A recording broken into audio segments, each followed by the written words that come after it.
날마다 나를 살리는 큐티 이성호 목사입니다.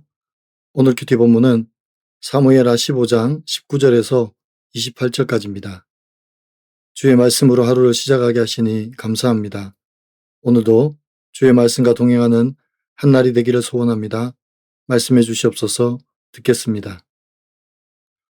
오늘은 은혜와 진리가 함께 있기를 이라는 제목으로 함께 말씀 묵상하기를 원합니다. 첫 번째로 고난의 때에도 배려하는 은혜가 있습니다. 오늘 본문은 다윗이 아들 압살롬의 반역을 피해 예루살렘을 떠나 도피하는 긴박하고 고통스러운 상황을 담고 있습니다. 19절과 20절에서 다윗은 자신이 도망자 신세인 것을 압니다. 그럼에도 불구하고 이방인인 가드 사람 이때가 함께 나섭니다. 그러자 다윗은 이때에게 예루살렘으로 돌아가서 왕과 함께 있으라고 말합니다. 다윗은 은혜와 진리가 너와 함께 있기를 원한다고 축복하고 돌려보내려고 합니다. 그러나 21절과 22절에서 이때가 다윗 왕을 향하여 여호와의 살아계심과 왕의 살아계심을 두고 맹세를 합니다. 이때는 다윗 왕이 어디로 가든지 함께 하겠다고 맹세합니다. 그 길이 사망의 길이라도 함께 하겠다고 합니다. 지금 다윗은 압살롬과 백성들에게 배신을 당해서 쫓겨난 시대가 되었습니다. 그리고 자신의 모습이 죄의 결과임을 깨달아 알았습니다. 그래서 지금 예루살렘에서 쫓겨난 것에 대해서 겸허히 받아들이고 있습니다. 또한 이 고난의 길을 다른 사람들에게 지우려고 하지 않습니다. 왜냐하면 오롯이 내가 감당하고 내가 겪어야 할 고난이라는 것을 너무나 잘 알기 때문입니다. 그래서 가드 사람 이때를 돌려보내려고 합니다. 그런데 그가 맹세코 다윗을 떠나려고 하지 않습니다. 예수님과 함께했던 제자들도 예수님이 잡혀가시고 고난당하는 것을 보고 모두 떠났는데 오늘 이방인인 가드 사람 이때는 다윗을 떠나지 않습니다. 이것은 단순한 의리가 아닙니다. 이때는 진심으로 다윗 왕을 주로 섬기기 때문입니다. 여러분은 어떻습니까? 내가 어려울 때 나를 떠난 사람, 나와 함께한 사람은 누구입니까? 난 누군가가 고난을 겪을 때 함께한 적은 있습니까?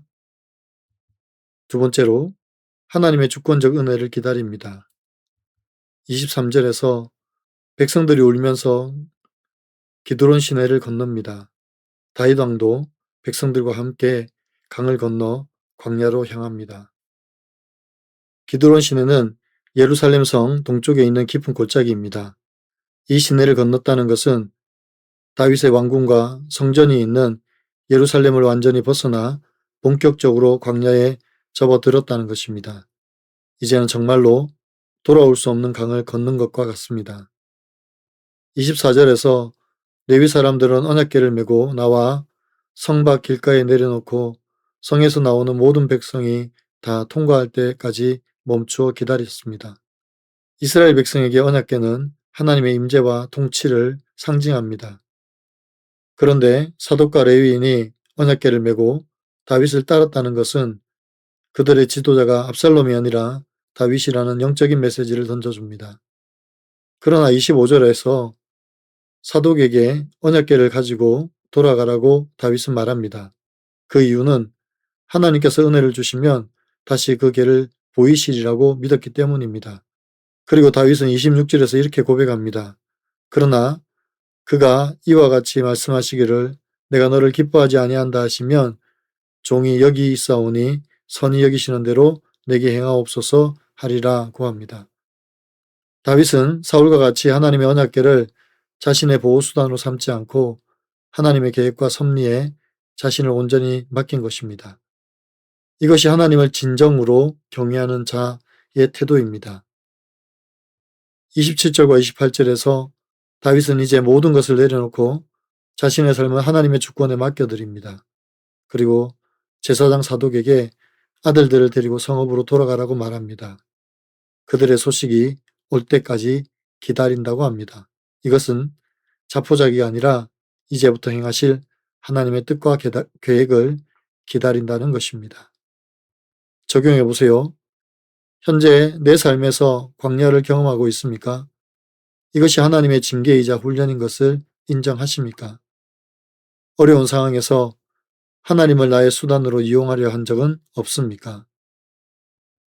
오늘 큐티 묵상 간증은 내가 옳다고 행하던 자라는 제목의 한 성도님의 묵상 간증입니다. 과거 저는 자녀들의 학업을 위해 조기 유학을 계획했습니다. 그때 저는 안정된 직장에 다니고 있었고 자녀들은 사립 초등학교에 다녔기 때문에 문제될 게 없다고 생각했습니다. 그래서 당시 속해 있던 교회 소그룹에 유학 계획을 나누었는데 지체들은 저희 가정을 걱정하며 반대했습니다.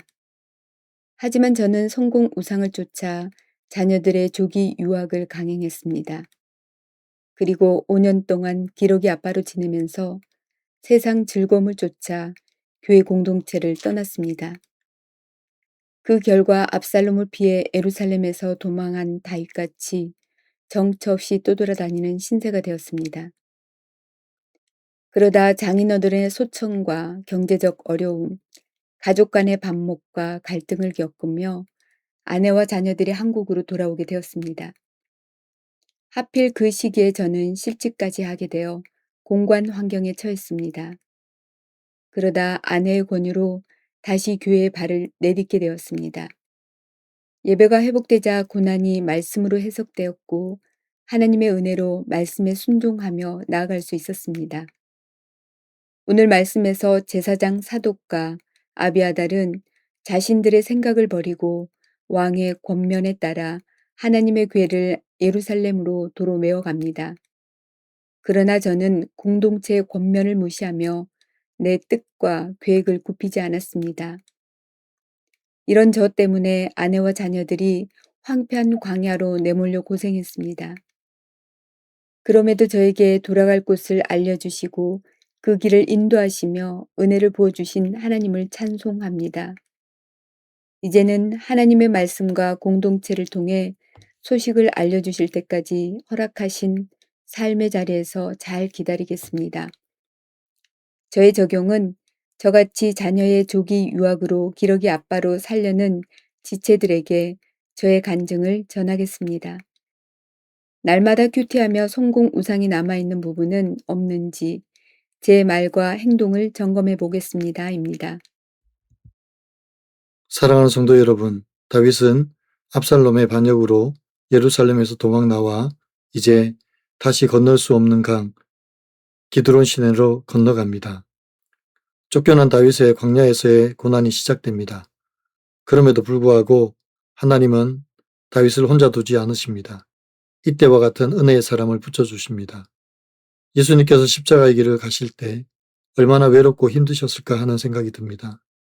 제자들은 모두 도망하고 홀로 그 길을 가십니다. 우리 주님이 홀로 그 길을 가셨기 때문에 이제 우리는 혼자가 아닙니다.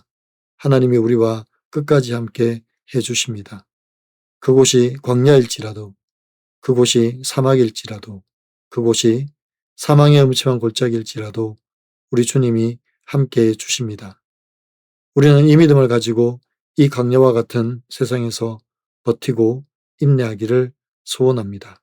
그럴 때 하나님의 더 크신 은혜와 사랑이 우리 가운데 있을 줄 믿습니다. 기도드립니다. 사랑하는 주님, 비록 다윗이 쫓겨나서 기드론 강을 건너 광야로 나아갔지만 여전히 다윗을 왕으로 섬기며 따르던 제사장들과 레위인들이 있음을 봅니다. 죄악으로 말미암아 징계를 받지만 그 가운데 깨달음과 하나님의 은혜가 있음을 보게 됩니다. 주님, 저희에게도 이 같은 은혜를 주시옵소서. 죄에 대하여 징계하시지만 그 징계가 우리를 아주 멸망시키는 것이 아니라 다시 살리시고 회복해 하시라는 하나님의 은혜인 것을 깨닫게 하여 주시옵소서. 비록 광야에 놓였어도 끝까지 우리를 놓지 않으시는 하나님의 손길만을 바라보게 하여 주옵소서. 또 주님의 때를 기다릴 때 반드시 승리 주심을 믿고 의지하게 도와주시옵소서. 오늘도 우리 삶의 주인 되신 하나님을 찬양하고 감사드립니다. 우리 구주 예수 그리스도의 이름으로 감사하며 기도하옵나이다. 아멘.